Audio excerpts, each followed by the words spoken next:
February 12th, 2014, and waiting on the concrete truck to come and pour about 4 yards of concrete to make the base for the Ruston Hornsby engine.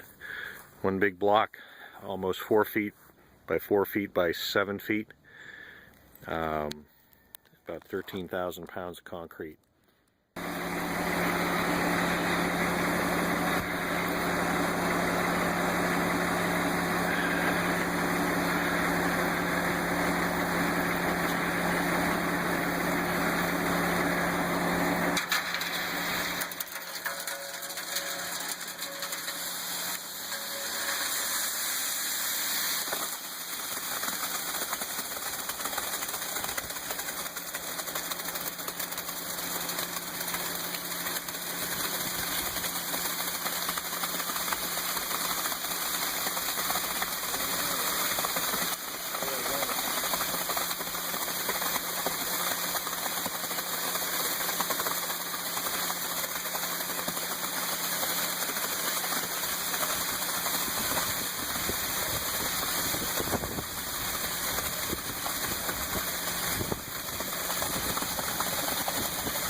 No, this isn't doing anything.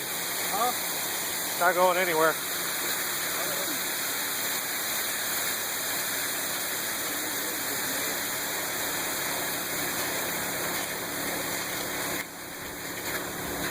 A little bit more.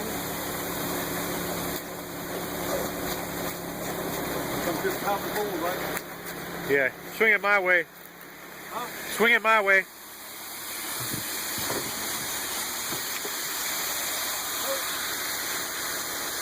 Huh?